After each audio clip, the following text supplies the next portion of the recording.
Hello, I'd like to do a lesson on scatter plots and correlation, on making scatter plots, and then also how to calculate correlation. I'm going to use an example here. This is from the David Moore's Basic Practice of Statistics, 6th edition. Here's the question. This is from chapter 4, question number 10. It says coral reefs. It says exercise 4.2 discusses a study in which the scientists examined data on mean sea surface temperatures in degrees Celsius and mean coral growth in millimeters per year over a several year period at locations in the Red Sea. Here are the data. So we have two sets of data. The first data is sea surface temperature. We see the data ranges from about 29 degrees Celsius up to about almost 31 degrees Celsius. The growth ranges from about 2.6 down to about 2.2 millimeters per year. Okay, part A. It says make a scatter plot. What is the explanatory variable? The plot shows a negative linear pattern. Okay, well, they're already telling us the pattern, but let's go ahead and make the scatter plot anyways. I will use paint paint for this. So let's see the data here. So first of all, whenever you make a scatter plot, you have to decide what is the explanatory variable, what is the response variable. Sometimes it's really doesn't matter. In this case, though, I suspect a cause and effect relationship. I can see here that the sea surface temperature, the hotter the temperature gets, the slower the growth. That's what it looks like, and so there could be some sort of cause and effect.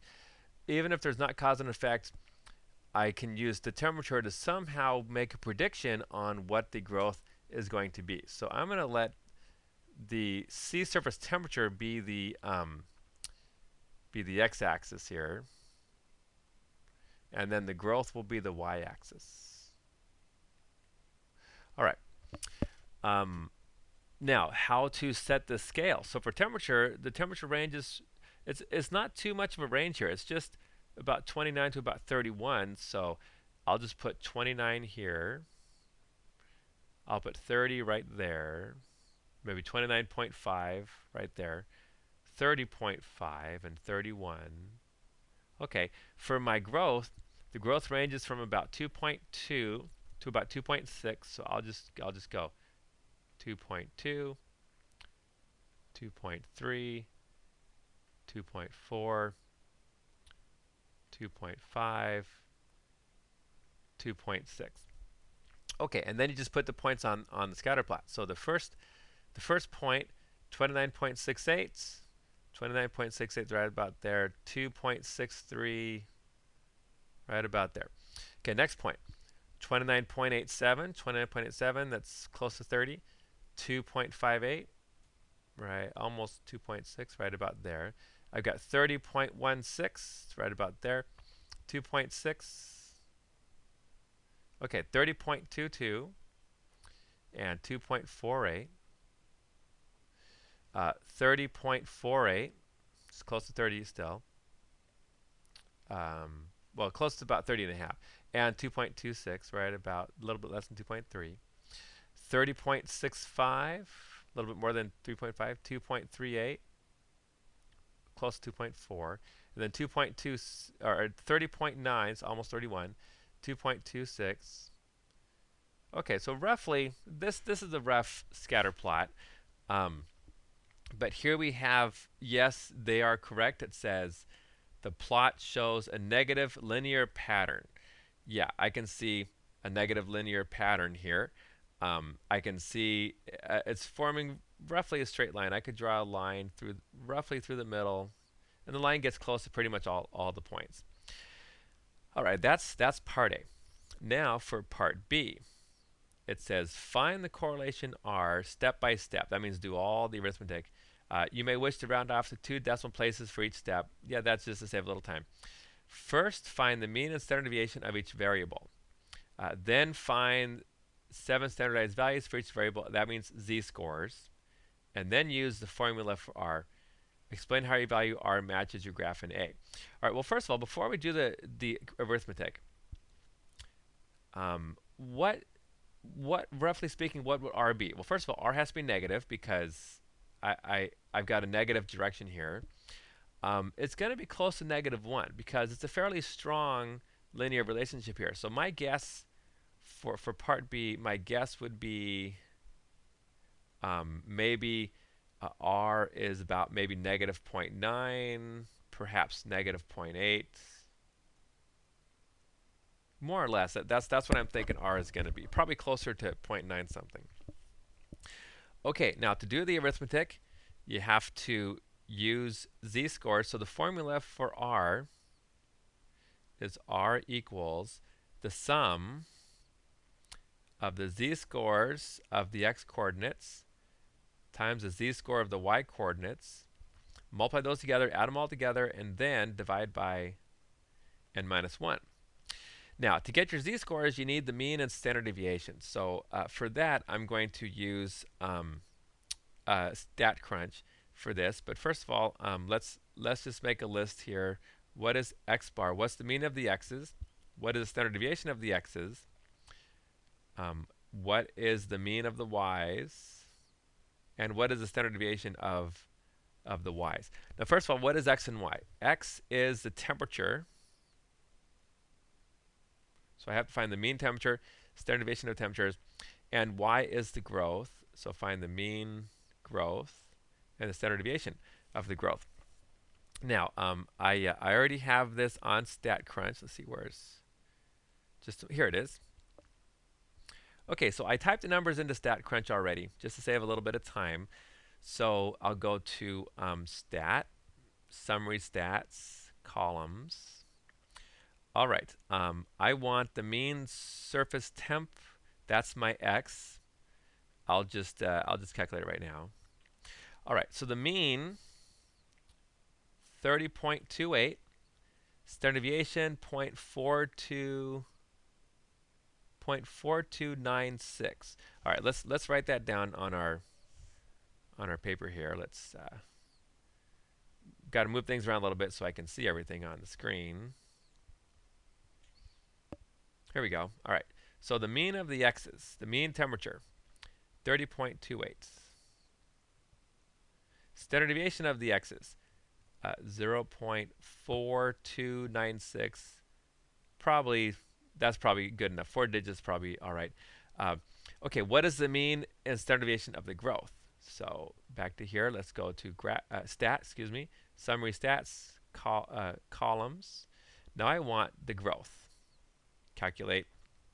Okay, the mean growth, 2.4557.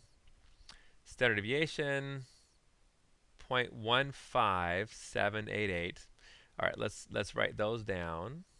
Let's move that up here. Okay, so mean of the growth, 2.4557.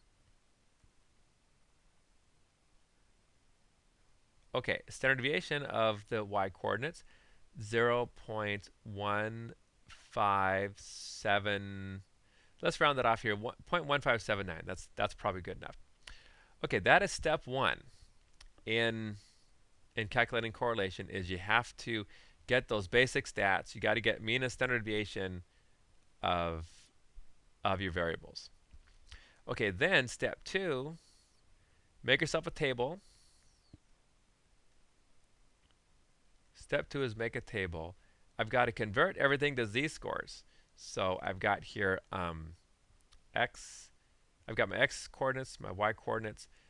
Let's write down the z. So for each of my x coordinates, I got to convert them to z's. For each of my y coordinates, convert those to z's, and then I got to multiply them together. So I'm going to have 5 columns in my table. All right. I'll just do the first row. After that, to save time, I'll just fill in all the rest. You don't need to watch me fill in every single thing here. So for the first data point, let's go back to our, where is it here? Nope, that's not it. Here we go. Okay, our first point. X is 29.68. Y is 2.63. Let's write those down on the table here. 29.68 is my x. My y is 2.63. Okay, so what is the z-score for this 29.68?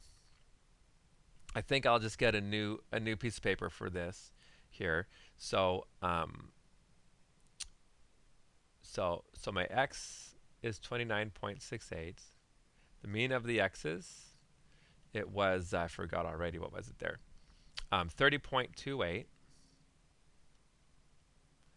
Standard deviation of the x's is 0.4296. Okay, so what is the z-score for this number? So our formula for z-score is x minus the mean divided by standard deviation. So it's 29.68 minus 30.28 divided by standard deviation 0.4296. Okay, let's do that calculation. I'll just pull up a calculator off the computer here. So 29.68 minus 30.28 equals negative 0.6. Divide that by 0.4296. I get negative 1.39664. Let's just round that to negative 1.397. Okay, so that's the z-score for the first data point. So I just write that in here. So the z-score for the first, oh, I forgot already what it was. Negative 1.397. All right, negative 1.397. Okay, then you calculate the z-score for the y-coordinate right there. So 2.63. So now I'm going to have y equals 2.63. The mean of the y's, let's go back here, was 2.4557. 2.4557. And then the standard deviation of the y's was, oops, wrong thing here, 0.1579. Okay, 0.1579. Okay, so then I calculate the z-score for that. So z, in this case, is 2.63 minus the mean, 2.4557, divided by standard deviation, 0.1579. Let's get out the calculator, do this calculation. 2.63 minus 2.4557 equals 0.1743. Divide that by 0.1579. I get 1.10386. Let's just round it to 1.104. Equals 1.104. Okay, so there's the z-score for that first y-coordinate. So 1.104, put that right here. All right. And then you multiply your z-scores together. So notice my first z-score for the x-coordinate is negative. It's a below, this 29.68 is a below average temperature. My growth though is above average. That's 1.104. I've got a negative times a positive, which is negative. So I've got one. Let's get out the calculator again. 1.397 times 1.104 is 1.542288. In the book, it just says, and the problem says round off to 2 digits. So I'll go ahead, just keep it simple. 1.54. All right. So there we have it. The first row of the table, and then just keep repeating for all the other data points. So I take my next two pairs. I take my next two pairs of numbers, convert those to z-scores, multiply them. The next two numbers, convert to z-scores, etc., until I'm all done. All right. So I'll just pause this, and we will pick up in just a moment.